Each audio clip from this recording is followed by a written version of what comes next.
आज के इस सत्र में आप सभी का स्वागत है।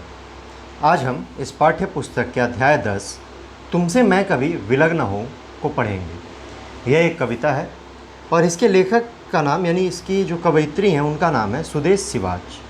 तो सुदेश सिवाच जी जो हैं वो इस कविता के माध्यम से भगवान से प्रार्थना कर रही हैं कि उन्हें विपदाओं से लड़ने की शक्ति प्रदान करें, उन्हें शांति प्रदान करें, उनके मन में जो लालच है, जो घमंड है, उनको दूर करें और एक अच्छा इंसान बनाने की ओर अग्रसर हो।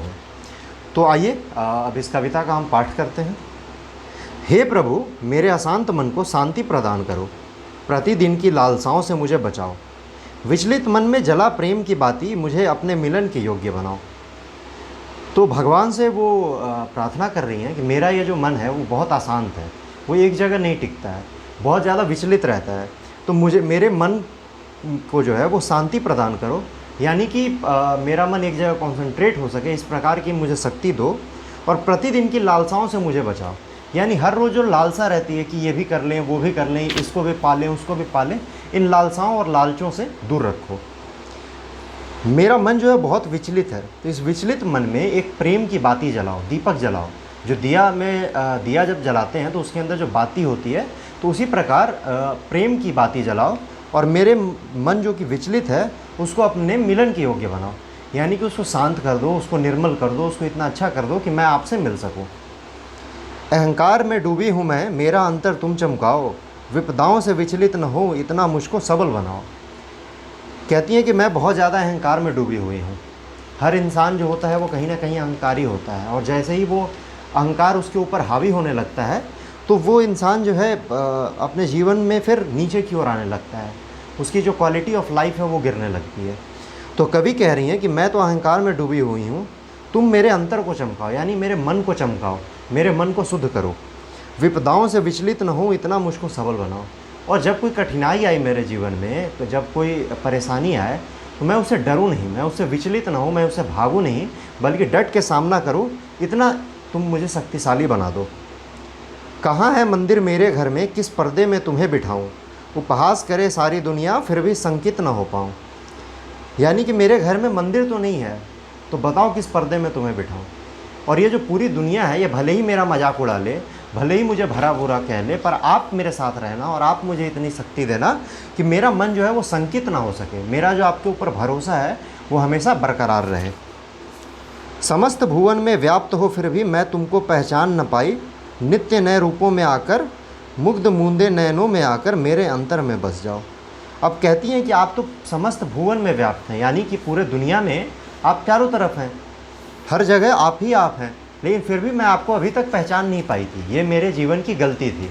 पर अब मैं आपको पहचान गई हूँ, तो आप जो है मेरे आकार में आ जाइए, मेरे नैनों में आ जाइए। जब मैं आँख बंद करूँ तो आप आ जाइए, जब मैं आँख खोलूँ तो भी आप नज़र आ जाइए। यानी अलग अलग रूपों में, अलग अलग तरीके से आप मेरे जीवन में आकर के समाहित हो जाइए और मेरे मन में बस जाइए। यानी कि जब भगवान का वास होगा मन में, तो आपका मन जो है वो निर्मल हो जाएगा, आप जो है एक अच्छे इंसान बनने की ओर अग्रसर रहेंगे। मुझसे तुम यूँ मुख न मोड़ो, हाथ बढ़ाकर मुझे उबारो, चरण धूल का तिलक लगाकर तुमसे मैं कभी विलग न हूँ। अब कहती हैं कि तुम मुझसे मुँह ना मोड़ना, हाथ बढ़ा करके मुझे सहारा दो, मुझे तुम्हारी ज़रूरत है, मैं बहुत परेशान हूँ। और जब आप मेरा साथ देंगे तो चरण धूलि का तिलक लगा के, आपके जो पाँव के नीचे धूल है मैं उसका तिलक लगा लूँगी और आपसे कभी दूर नहीं होंगी।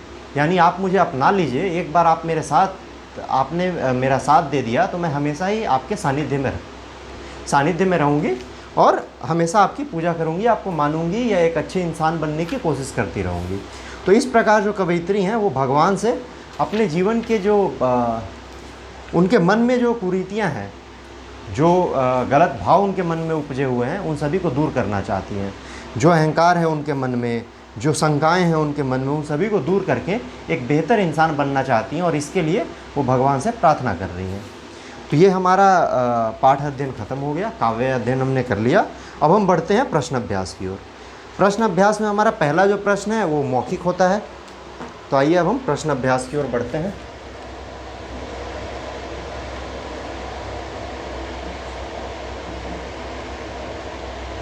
प्रश्न अभ्यास पहला का मौखिक भाग। मौखिक भाग का जो पहला प्रश्न है वो पूछ रहा है कवयित्री की ईश्वर से क्या प्रार्थना है। तो पहला का क,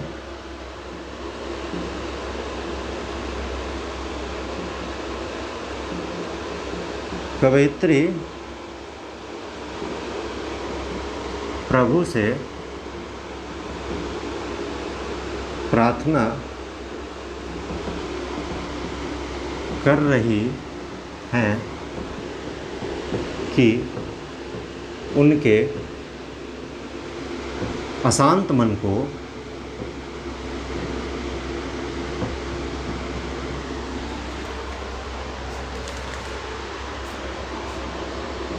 शांति प्रदान करें। यानी वो प्रभु से कह रही हैं कि मेरा जो मन अशांत है उसमें आप शांति प्रदान करिए। दूसरा है कवयित्री ईश्वर से कौन सा वरदान मांगती है।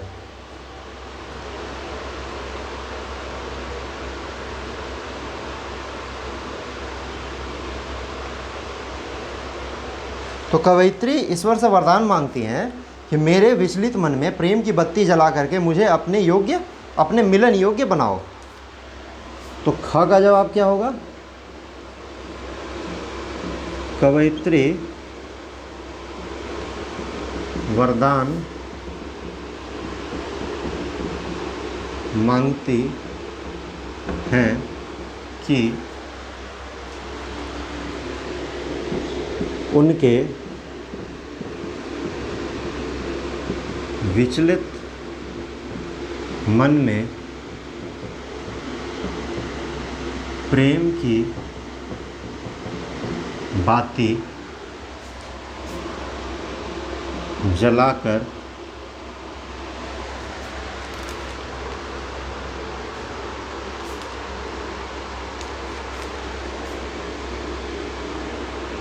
प्रभु उन्हें अपने मिलन योग्य बनाए। तो ये कवयित्री जो है ईश्वर से वरदान मांग रही हैं। ग जो प्रश्न है वो पूछता है कि यह कविता किसे संबोधित करते हुए लिखी गई है। तो यह कविता किससे संबोधित करते हुए लिखी गई है। यह कविता प्रभु यानी ईश्वर को संबोधित करते हुए लिखी गई है। संबोधित करते हुए लिखी गई है। ठीक है, अब हम बढ़ते हैं लिखित प्रश्नों की ओर। प्रभु से कौन कौन सी प्रार्थनाएं की गई हैं, किन्हीं तीन का वर्णन करें। तो अब हम बढ़ते हैं लिखित प्रश्न की ओर।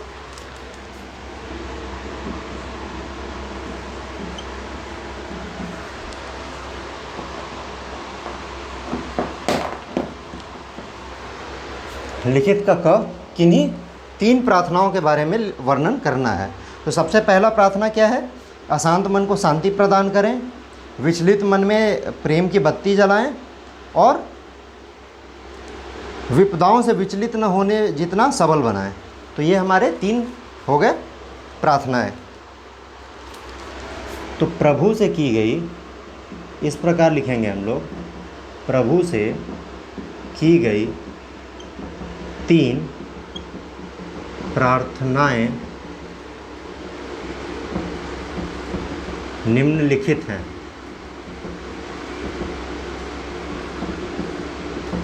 ठीक है, का प्रार्थना क्या हो गया। पहला जो इनका प्रार्थना था, अशांत मन को शांति प्रदान करें। अशांत मन को शांति प्रदान करें। दूसरा, विचलित मन में प्रेम की बत्ती जलाएं।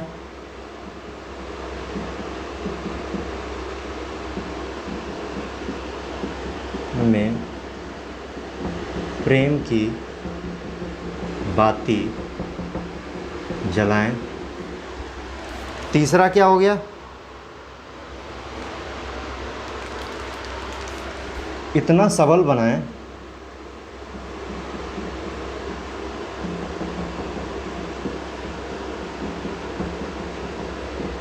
कि विपदाओं से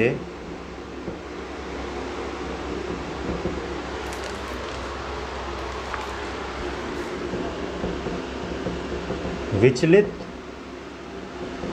ना हो। तो ये हो गए 3 जो वरदान मांगे गए थे या प्रार्थना की गई थी। अब अगला जो प्रश्न है हमारा, यानी लिखित का ख, वो कहता है कि कविता से उस पंक्ति को छांट के निकालो जिसमें कि ये कहा गया है कि परमात्मा सर्वव्यापी है। तो किस पंक्ति में बताया गया था? ये पंक्ति थी, समस्त भुवन में व्याप्त हो फिर भी। तो ख जो हो गया, इसमें क्या लिखेंगे? समस्त भुवन में व्याप्त हो।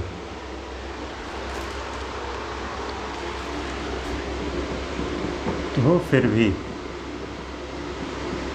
ये जो पंक्ति है इसमें बताया गया है कि ईश्वर जो है वो सर्वव्यापी हैं। कविता की इस पंक्ति में, कविता की इस पंक्ति में ईश्वर को सर्वव्यापी बताया गया है। अब बढ़ते हैं ग प्रश्न की ओर। परमात्मा से मिलन के योग्य बनाने के लिए कवयित्री ने क्या प्रार्थना की है?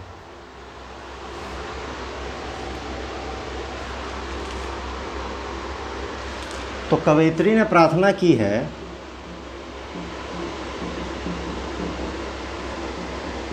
कवयित्री ने प्रार्थना की है कि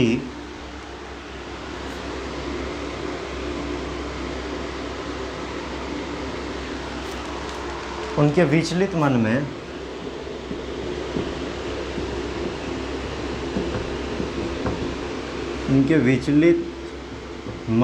में प्रेम की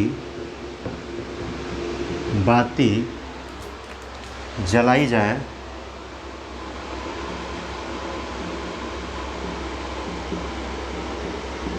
ताकि वो प्रभु के मिलन के योग्य हो सकें। हमारा घ प्रश्न पूछता है कि कविता के अंतिम पंक्तियों में कवयित्री ने कौन सी अभिलाषा प्रकट की है?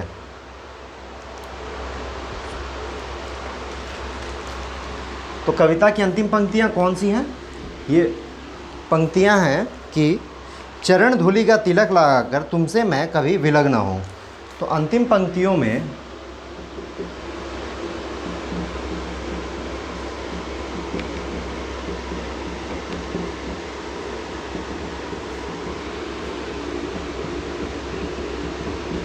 कवयित्री ने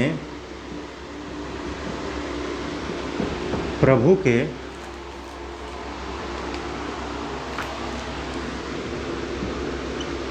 भक्ति में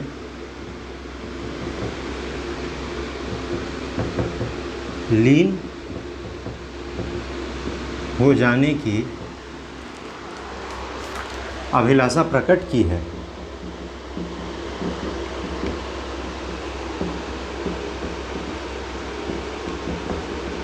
यानी कि वो उनके चरणों को धूल लगा करके हमेशा के लिए उनमें समाहित हो जाना चाहती हैं, विलग हो जाना चाहती हैं, उनसे कभी विलग नहीं होना चाहती हैं।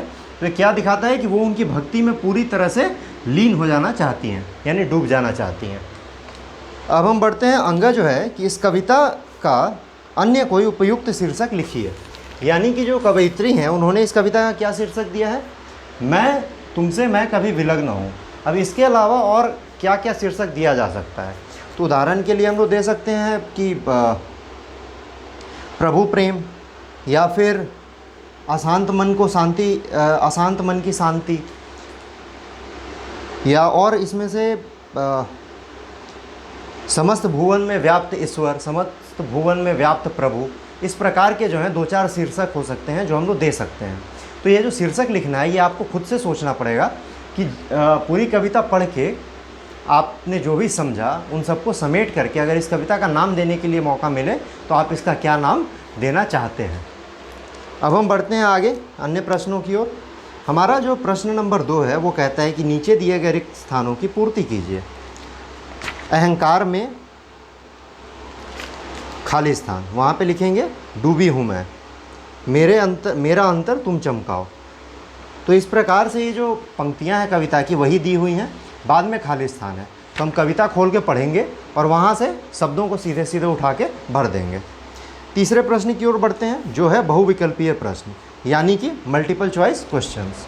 तो मल्टीपल चॉइस क्वेश्चन में हमारा जो पहला सवाल है वो है कि कवयित्री किससे प्रार्थना कर रही हैं। ऑप्शंस हैं अपने माता पिता से, अपने गुरु से, भगवान से, या फिर सबसे।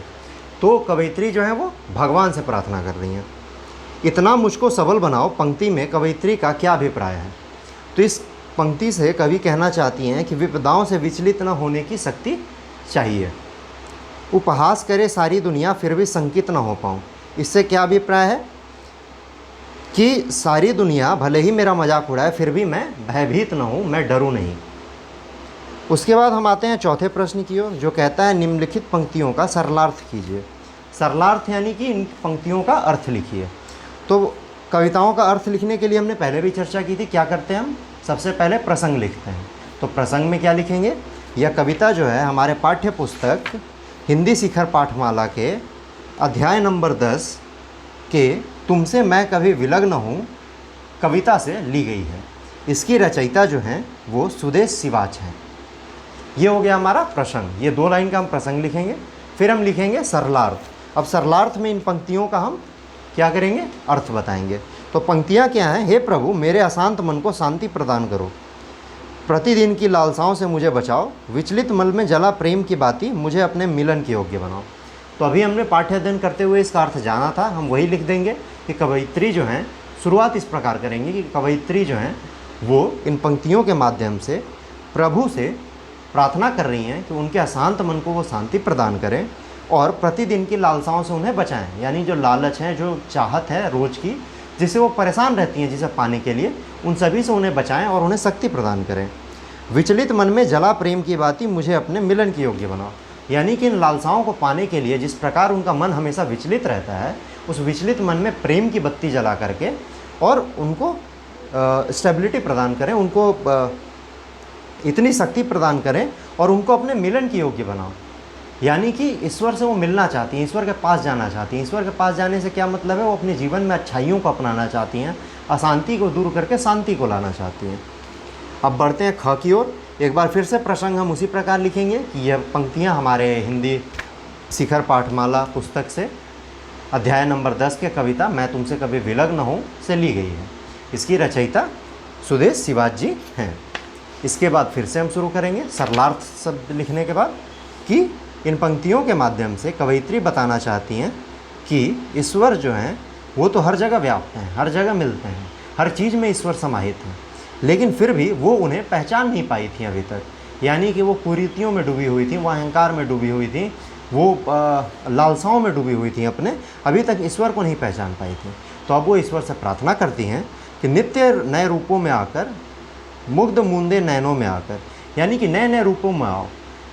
मेरे दोस्त के रूप में आओ, मेरे माता के रूप में आओ, मेरे पिता के रूप में आओ, किसी जानवर के रूप में आओ, यानी अलग अलग रूपों में आप मेरे पास आओ। और जब मेरा आँख बंद हो तो भी आप एक नया आकार को प्रकट करके मेरे सपने में भी आओ और मेरे अंतर में बस जाओ, यानी कि मेरे मन में बस जाओ। हर समय आप ही बसे रहो, मैं एक अच्छा इंसान बन सकूं। ये कविता के माध्यम से, ये इन पंक्तियों के माध्यम से कवयित्री ईश्वर से प्रार्थना कर रही हैं। तो ये हमारा सरलार्थ हो गया। अब हम बढ़ते हैं व्याकरण की ओर। व्याकरण में सबसे पहला प्रश्न जो है वो कहता है कि संधि विच्छेद करें। अब हम प्रश्न अभ्यास के व्याकरण पोर्शन की ओर बढ़ते हैं। संधि विच्छेद हमने पहले के चैप्टर्स में भी किया है, पहले के अध्यायों में भी किया है। तो एक बार फिर से लिखते हैं हम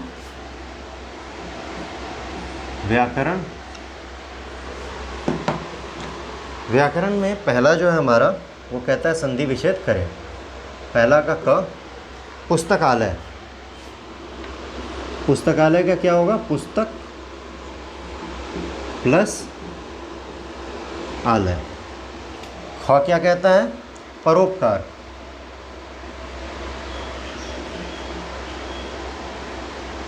ये हो जाएगा पर प्लस उपकार। ग प्रश्न क्या है? महोत्सव। ये हो जाएगा महा प्लस उत्सव। उसी प्रकार घ की ओर बढ़ते हैं। घ कहता है दिनेश। ये हो जाएगा दिन प्लस एस।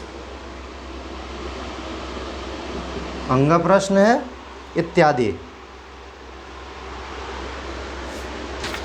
ये हो जाएगा इत्य प्लस आदि। च क्या है? देवर्षि।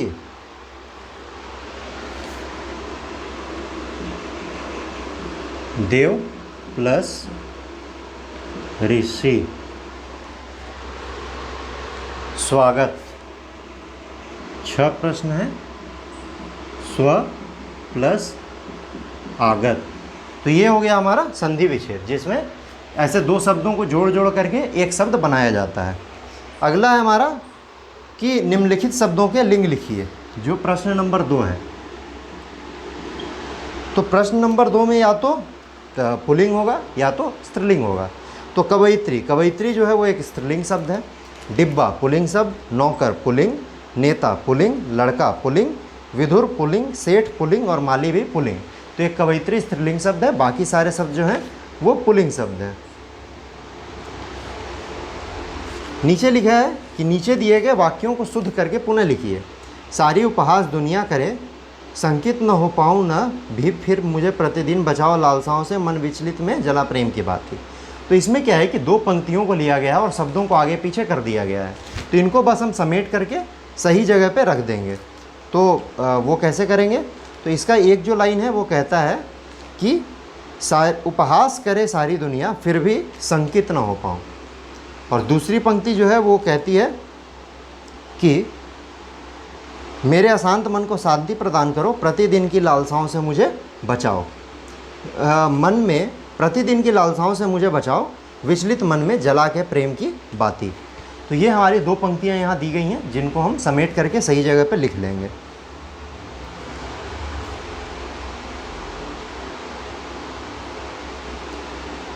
आगे है शब्दों का वर्ण विच्छेद। वर्ण विच्छेद भी हमने चर्चा कर रखा है, कैसे करते हैं। सभी वर्णों को अलग अलग लिख देंगे। और फिर है शब्दों का शुद्ध रूप लिखने के लिए, यानी कि जो शब्द यहाँ दिए गए हैं उनका हम लोग शुद्ध रूप लिखेंगे। जैसे यज्ञों, ये क्या होगा? योग्य। उसके बाद क्या है? ढकलनी। तो एक है रग, रग का क्या हो जाएगा? घर। नाम का, यानी इसमें क्या बनेगा? मकान। एक है नद्दाप्र, उसका बन जाएगा प्रदान। बलस यानी सबल। हास्पव, इसका बन जाएगा उपहास। नुभव यानी भुवन। तो जो शब्द हैं उनके अक्षरों को आगे पीछे कर दिया गया है और उनको हम समेट करके एक बार फिर से शुद्ध शब्द के रूप में लिख लेंगे। तो इस प्रकार यह पाठ यहीं समाप्त होता है। फिर मिलेंगे अगले वीडियो में नए पाठ के साथ। तब तक के लिए धन्यवाद।